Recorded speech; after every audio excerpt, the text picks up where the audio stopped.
شلوغی دنیای امروز آرامش رو از ما گرفته. قد تعداد گزینه‌هایی که میشه انتخاب کرد بالا رفته که واقعا تصمیم گیری کار سختی شده. بیایم برگردیم به 80-90 سال 100 سال قبل. آدما فقط اون موقع کافی بود به دنیا بیان و ادامه بدن. اینقدر تصمیم آدم امروزی رو نداشتن. اون موقع طرف به دنیا می اومد، یکی از اون تصمیم مهمه مسئله شغل بود.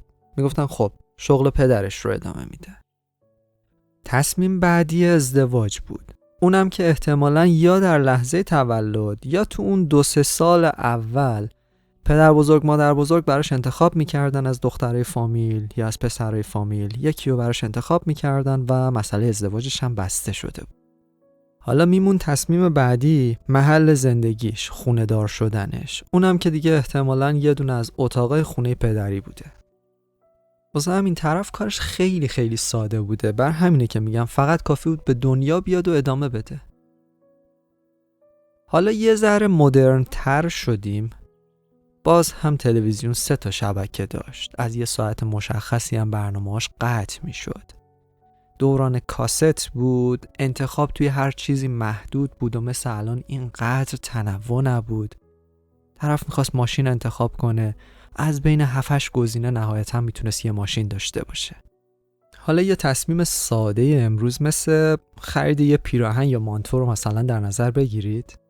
اونقدر تعدد گزینه ها زیاده که نمیدونیم بین این همه خوشگل چی رو انتخاب کنیم.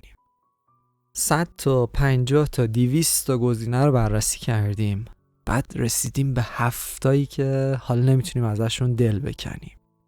موندیم به کدومشون بگیم آره کدومش رو جواب کنیم.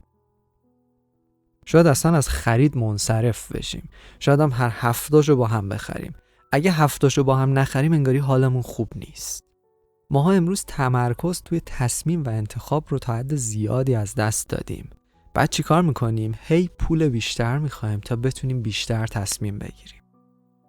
آزادی مالیمون رو وقتی گسترش میدیم، رویاهامون هم همراهش داره گسترش پیدا میکنه و قرار نیستش با پولدارتر شدن ماها به مقصد آرامش برسیم. هر چقدر امکان انتخاب بیشتر میشه، انتخاب کردن هم سخت‌تر و سخت‌تر میشه و هزینه این سختی رو کی داره میده؟ روان خودمون. تنوع و تعدد تصمیمات توی هر 2 محور عمودی و افقی روز به روز داره عمیق‌تر و گسترده‌تر میشه. یعنی هم عمق و تنوع پیراهن مانتویی که میخوایم بخریم زیاد شده، هم کلی تصمیم هست که قدیم اصلا نبود.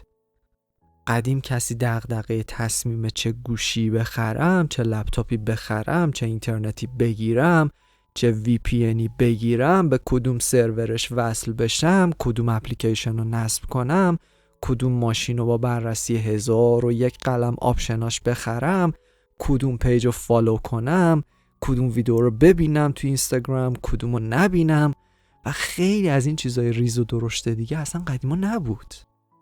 پس ما امروز هم تعداد تصمیممون زیاده، هم تنوع واسه هر تصمیم که اگر بلد نباشیم چجوری تصمیم گیری کنیم توی یه باطلاقی گیر میکنیم که همش درگیریم و حالمون اصلا خوش نیست. توی کتاب The Paradox of Choice مال بری شوارتز از سختی تصمیم گیری توی دنیای مدرن میگه. یه جایی توی این کتاب نویسنده آدم‌ها رو به 2 دسته مکسیمایزر و ساتیسفایسر تقسیم میکنه. خیلی مختصر بهشون اشاره میکنم. میگه تو دنیای امروز برای اینکه بتونی آرامش داشته باشی باید یاد بگیری از لحظه اول دنبال بهترین گزینه نباشی. باید اول از همه به معیارات نگاه کنی و ببینی دقیقاً چی میخوای، نیازات رو بسنجی تا جایی که میتونی گزینه ها رو تعددش رو کم کنی، محدود و محدودتر کنی و بتونی یکیش رو انتخاب کنی و بعد از اینی که انتخاب کردی موضوع رو رها کنی. مکسیمایزر چی کار میکنه؟ میره آخرین مدل آیفون رو میخره، هنوز ازش لذت خاصی نبرده که یه نسخه بالاترش میاد، حالش بده. ساتیسفایسر چی کار میکنه؟ میگه نیاز من از گوشی موبایل چیه؟ بعد میره منطبق ترین رو با نیازاش میخره و راضیه، لذت میبره. پرونده توی ذهنش بسته میشه. دکتر هولاکویی به شوخی میگه داماد مکسیمایزر چیکار میکنه؟ توی شب عروسیش هم از اون بالا داره نگاه میکنه که ای وای چقدر گزینه بود که من اصلا حواسم بهشون نبوده. پس ما هر روز کلی تصمیم ریز و درشت میگیریم. هر تصمیمی 2 ستون اصلی داره. اینکه معیارهای این تصمیم من چیه؟ دوم اینکه نتیجه دلخواهم چیه؟ اگر قرار حالمون خوب باشه خیلی مهمه که تصمیماتمون رو روی معیارهای خودمون بگیریم.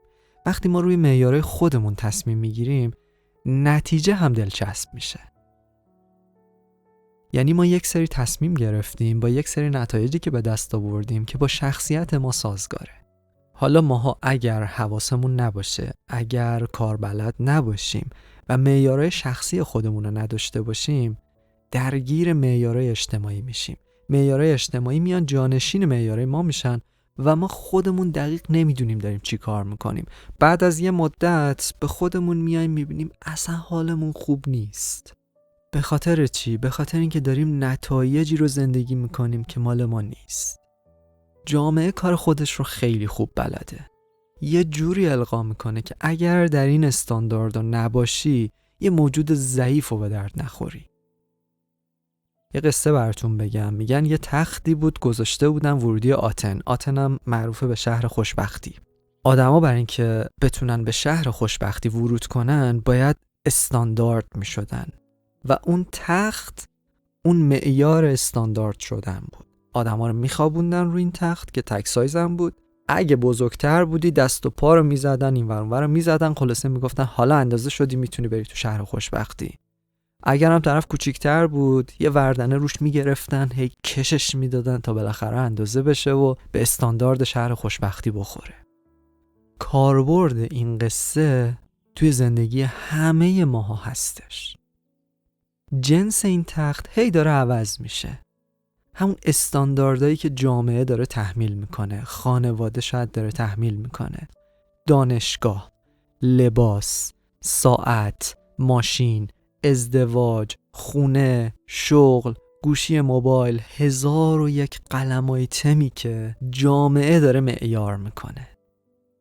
ما اگر حواسمون نباشه و روی ریل تختای ورودی آتن بیافتیم این ته نداره. به دست خودمون آرامش زندگیمون از بین میبریم. اما سوال ساتیسفایسری از خودمون پرسیدن خیلی کمکمون میکنه. اینکه نیاز من چیه؟ چی مال من هستش؟ تصمیماتی که بعد از مشخص شدن جواب این سوال گرفته میشن معمولاً نتایجشون دلچسبن. پس با مدل ساتیسفایسری جلو رفتن هدیه آرامش رو توی زندگی داره. مشکلی که ما با معیارهای بقیه جلو بریم کجاست؟ این که ما با معیاراشون جلو میریم، کلی دستاورد به دست میاریم، اما آرامش و رضایت و اون احساس خوب رو نداریم. نتیجه دلخواه من نیست. چرا؟ چون این معیارها از دل و مغز خودم نیومده بودن بیرون. یه پرانتز اینجا براتون باز کنم. من تو این دوره به خاطر اینکه مفهومو بتونم بهتون کامل برسونم کلی مثال واقعی از خودم میارم و خواهشی که ازتون دارم اینه که بعد از هر مفهومی لطفاً شما هم پاز بزنید، مثالای خودتون رو یادداشت کنید. با محتوای این دوره کاملا درگیر بشید. برید توی گذشته خودتون، توی حال خودتون بررسی کنید و تک تک این گزینه‌ها رو بکشید بیرون. مثالاتون رو یادداشت کنید و این محتوا رو داشته باشید و همینطور باهاش برید جلو، غنی و غنی ترش کنید. چون اینجا قرار درک کنیم، قرار این مفهوم رو درک کنیم و بخشی از شخصیتمون رو پیدا کنیم و بتونیم ازش درست استفاده کنیم. بتونیم اتومات زندگیش کنیم، دستاورداش رو بتونیم اتومات تو زندگیمون داشته باشیم. حالا اون معیارهای جامعه که داره به ما تحمیل میشه خیلی کار سختیه که ما بتونیم شهامت کنیم و جلوی معیارها وایستیم. ببینید توی یک مقطعی یکی از این تختای ورودی آتن قبولی کنکور بود، قبولی تیزهوشان و نمونه بود، قبولی توی یک دانشگاه خوب با یک رشته خوب بود. اما امروز که از اون سالا یکم فاصله گرفتیم، میبینیم اون پدر و مادری که شدیداً به خودشون و بچهشون فشار می آوردن که حتما باید توی این معیار باشی، خیلی هم گلی به سر خودشون و بچه‌هاشون نزدن. یکی از دوستای خود من توی سال کنکور در اثر فشار زیادی که روش بود از طرف خانواده و جامعه، به شدت تحت فشار بود، نصف بدنش متاسفانه فلج شد. بقیه سال کلاً به درمانش گذشت. بعدش هم رفت دانشگاه آزاد و عمران خوند. و از همه همکلاسی‌ها هم دوره‌ایایی که بودیم، از نظر مالی و جایگاه اجتماعی هم جلوتر رفت. پس خیلی شهامت میخواد ما توی میدونی که همه دارن میدوئن ندویم و بریم یه میدون بغلی که مال خودمونه. بچه میاد به مامان و باباش میگه که درسته این همه واسه درسا دارید فشار میارید بهم، ولی من تهش میخوام ساز بزنم، من تهش میخوام نقاش بشم. بعد ممکنه بهش بگن که تو نباید به ساز و به نقاشی به چشم حرفه و شغل نگاه کنی. خب این طفلی بچه تهی میشه از معیار شخصی. وقتی از معیار شخصی تهی بشه، اولین چیزی که تو این بچه سقوط میکنه اعتماد به نفسشه. تخت ورودی آتنما توی دوران دبیرستان ریاضی، فیزیک و علوم تجربی بود. حتی بچهای انسانی رو یه جورایی تحقیر میکردن که بابا اینا طفلی‌ها ریاضیاشون خوب نیست. برای همین مجبور شدن انسانی بخونن. هنرستان و فنی حرفه‌ای که میگفتن اصلا کلا واسه بچه تنبلاست، یه جوری القا کرده بودن که فکر کردیم اگه بریم ریاضی یا تجربی الان مهر انسان بودن رو بهمون میزنن. اگرم بریم هنرستان انگاری هنوز در چرخه تکامل داروین داریم به سر میبریم، مونده انسان شیم. داداش من سمپادی بود و ریاضی خوند. منم 5 سال بعدش چشم بسته ریاضی خوندم. داداش من سال دوم کنکورش بدون این که به مامان و بابام بگه شهامت کرد، از جاده ریاضی زد بیرون، فقط کنکور هنر ثبت نام کرد. بهای کنکور هنرش رو هم داد. همون چیزی بود که دلش میخواست و واقعا تلاش کرد و نتیجهش هم گرفت. کمترین نتیجه عددیش این بود که رتبه 2 کنکور هنر سال 79 رو آورد و حالش با رشتهش و بعدش هم خوبه. اما من که طفلی مامان بابام اصلا تو دوران تحصیلم پیر کردم. مسئول 60 بودم واسه خودم. سال پیش دانشگاهی فتوشاپ تدریس میکردم و با یاهو مسنجر و گروهاش و اون اینترنت دایلاپی فسیلی بود خودم خفه کرده بودم. اصلا حالم با ریاضی خوب نبود. سال سوم دبیرستان که تموم شد، مشاور مدرسه‌مون کارنامه‌مو دید و بهم گفتش که مسعود کاش رفته بودی انسانی. اگه انسانی رفته بودی جز 50 نفر اول کنکور انسانی بودی. ممنونم. چه به موقع. سال سوم دبیرستان.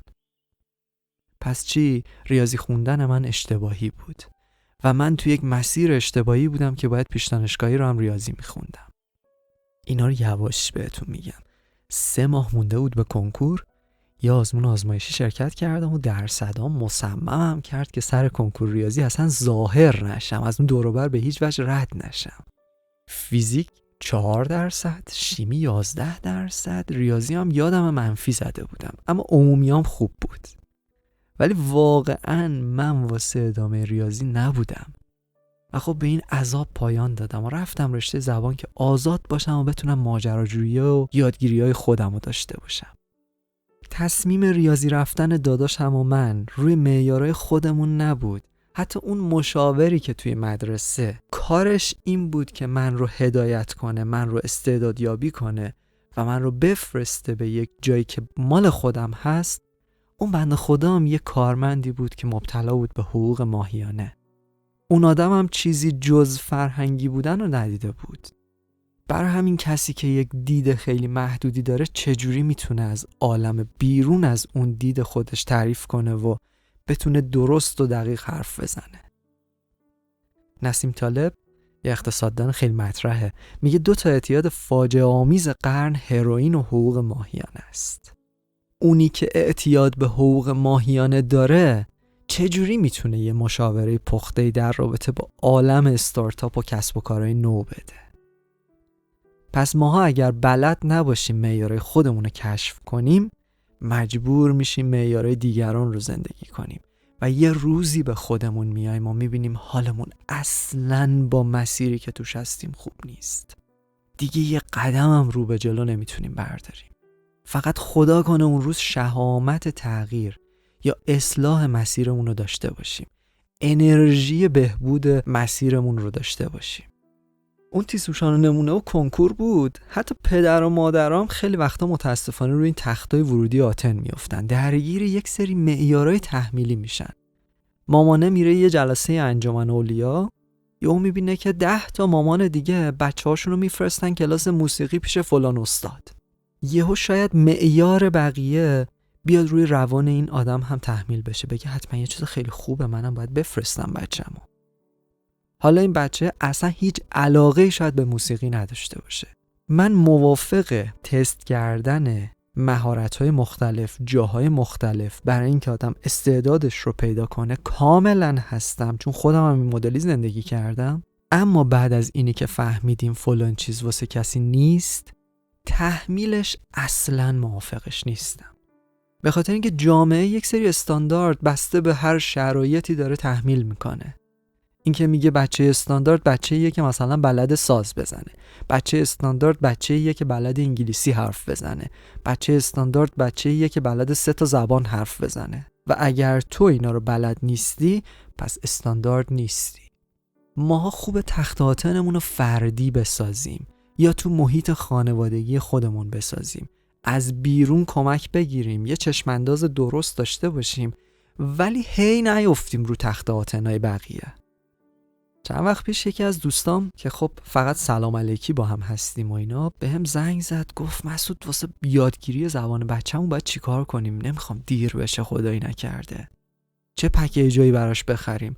گفتم لابد این مدلی که این داره میگه من چقدر بیخبرم، یه بچه 10-12 ساله حتما داره. بعد گفتم بچه چند سالشه؟ گفت 1.5 سالشه. من خیلی موافق یادگیری زبان هستم، اما نه از هر سنی، نه با معیارایی که از بیرون بهمون تحمیل میشن و فکر میکنیم درستن. وقتی این پدر و مادر خودشون زبان انگلیسی بلد نبودن و سر امتحانات دانشگاه مجبور بودن به 1001 روش بتونن این امتحانه رو پاس کنن، معیارشون رو ممکنه افراطی روی بچهشون تحمیل کنن و این بچه له بشه و پدر مادر نفهمن حالش واقعا با چی خوبه. بچه ها رو خیلی زود بزرگ کردن آسیبای خیلی بزرگی داره. 4-5 سالشه، 1001 هنر بلده، ولی بازی کردن با همسن و سالاشو بلد نیست. یا میبینی بچه 3 سالشه با همون زبون بچگی شعر مولانا داره میخونه. من یه خواهرزاده 3 ساله دارم، درونگرا هم هستش به اسم آیدا. حالا ازش تو دوره یه سری مثالا براتون میارم. یکی از مجموعه هایی که خیلی خیلی به درد این بچه خورد مجموعه سوپر جوجو هستش. اینا به بچه ها اون سافت اسکیلا، اون چیزای لازمی که توی سالهای اولشون باید یاد بگیرن و کاملا دارن یاد میدن. به قدر این مجموعه غنی هستش که خیلی وقتا مامان من داره میگه که فوق‌العاده است، کیف میکنم بشینم این سوپر جوجوها رو ببینم. وقتی ما به بچه داریم غذای مناسب سن و سالش رو میدیم، پس از این طرف هم آذوقه روانش، غذای روانش، غذای مغزش هم باید متناسب با سنش باشه. ما خیلی وقتا خیلی چیزا رو برای بچه هامون خیر و صلاحشون میدونیم، در حالی که چیه؟ اینا اون زندگی زیست نشده ماست. ماها داریم معیارهای خودمون رو تحمیل میکنیم بهشون. بالاخره اثرش رو یه روزی نشون میده. از اون معیارهایی که پدر و مادرها توش میافتن. تو دوران ابتدایی بابای من 5 سال ابتدایی رو بابام ناظم مدرسه‌مون بود. معمولاً به سال 5 که میرسیدیم به اول راهنمایی میخواستیم بریم، موضوع مدارس و سمپاد و نمونه بود، تیزهوشان و نمونه. اینا شده بود یکی از اون معیارها و یکی از اون استانداردهایی که انگاری همه باید روی این تخت آتن باید اندازه بشن. حتی اسماشون هم رسما عزت نفس آدمو نشونه میگرفت. اونی که میگه تیزهوشان، اونم میگه نمونه. انگاری بقیه جاها که بری دیگه پس دیگه از این استاندارد خارج شدی و اصلا تو شهر آتن نیستی، فقط اینا تو شهر آتنن. بعد بابای من به خاطر این فرهنگی بودن و اون تم ذهنی فرهنگی ها که میگن تنها سرمایه‌مون بچه‌هامونن، طفلی بابام کلی تلاش کرد من درس گریز رو توی تیزهوشان نمونه کاری کنه که قبول بشم. توی مدرسه خودمون من کلاس میفرستاد، کلی کتاب سخت برای من قابل درک نبود، اصلا برای من اینا رو گرفته بود که شاید به واسطه این چیزا این طفل درس گریز رو بتونه درس دوست کنه. تازه اون سالا من و دوستم که مامانش مدیر یه دبستان دخترانه بود، اونقدر این تخت آتن مهم بود که ما سر کلاس تیزوشان دخترها هم میرفتیم.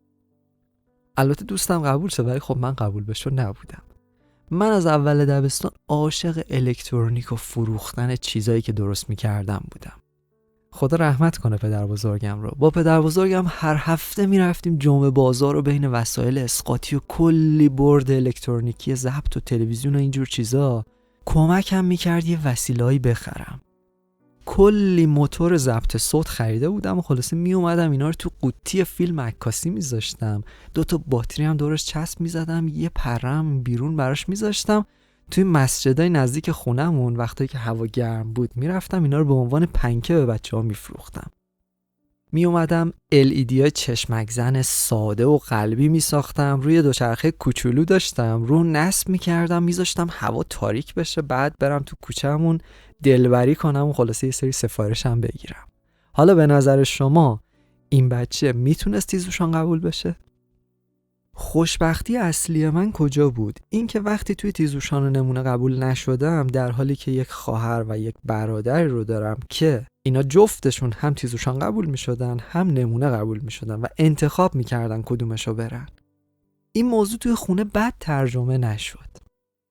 هیچ وقت بابام یا مامانم بابت این که خیلی وقتا نتایج دلخواه اونا رو نمیگیرم، واسه اینی که اصلا تو معیارا و استانداردایی که اونا قابل درک هست براشون نیستم، هیچ وقت بهم برچسب بی‌استعداد و خنگ و این چیزا رو بهم نچسبوندن. جالبه بعضی وقتا تو مدرسه یه نمره کمی میگرفتم، شیطنت اضافی میکردم. بعضی از معلم‌ها یهو بهم میگفتن که تو که پسر همکارمون هستی چرا؟ من واقعا نمیفهمیدم بین نمره کم من و همکلاسیم یا شیطنت من و همکلاسیم چه فرقی هستش. خوشبختی چی بود؟ این بود که ترجمه خونه رو من داشتم درست میگرفتم. بابا من میگفت پسر منم مثل بقیه است، یکی مثل بقیه، میتونه نمره کم بگیره، میتونه شیطنت کنه و توی تشویق و تنبیه هم باید مثل همه باشه. حرف معلم به واسطه ترجمه خونه خنثی می شد. حالا پدر و مادر و نظام خانواده اولین بستر شکل‌گیری شخصیت ما هستش. خانواده من به من رسوندن که مدرسه فقط تیزوشان نیست. موفقیت فقط از راه چند رشته تاپ و چند تا دانشگاه ناب نیست. با اینکه خودشون توی ترند و روند جامعه همه شبیه هم بزرگ شده بودن و معلم بودن، اما به ما میدون دادن که معیارها و انتخابای خودمون رو داشته باشیم و هیچ وقت معیارهای خودشون رو به ما تحمیل نکردن. پس خیلی مراقب باشیم معیارهامون به مرور ازمون دزدیده نشه و معیارهای بقیه هم به ما تحمیل نشه و ما هم معیارهای خودمون رو به بقیه تحمیل نکنیم. من در 80 و 90 رو واسه فردگرایی ویژه‌شون خیلی دوستشون دارم. اینا هر حرفی رو نمیپذیرن. شما 100% خیر و صلاحش رو بخوا، اما تا نتونی با مدل ذهنی و ادبیات خودش مجابش کنی به حرفت عمل نمیکنه. نگفتنشون هم باحاله. لج خشن نمیکنن با آدم، فقط خیلی ریلکس کاری که خودش دوست داره رو انجام میده. منظورم هم اصلا این نیستش که تصمیماتشون همش درسته و تایید میکنم این سبک زندگی رو. نه، اتفاقا خیلی تصمیماتی ازشون میبینم که بلند مدت خوشی نداره، اما اون جسارت نگفتن و شهامت مدل خودشون زندگی کردن برام خیلی قابل تحسینه. دنیای غنی امروز رو هم اتفاقا همونایی ساختن که استانداردهای قبلی ها رو رد کردن و با مدل خودشون ارتقا دادن. ماها همه اینا رو مدیون شهامت اون بچه غارنشینی هستیم که یه روزی به مامان و باباش گفت من نمیخوام مثل شما تو غار زندگی کنم، نمیخوام مثل شما برم شکار یا برم جنگل میوه جمع کنم. ما نمیخوایم مثل شما زندگی کنیم و تلاش کردن استانداردهای خودشونو با 1001 سختی که براش بود به مرور پیاده کنن. فقط یادمون باشه که تغییر واقعی فوق‌العاده زمانبر، انرژی بر و یه دل خیلی گنده و پر از شهامت میخواد. یادمونم باشه که آلبرت کامو چی گفت. گفت زندگی امروز ما حاصل جمع تعدادی تصمیم و انتخابه. بریم تو فایل بعدی ببینیم تیپ شخصیتی ما چجوری ساخته میشه.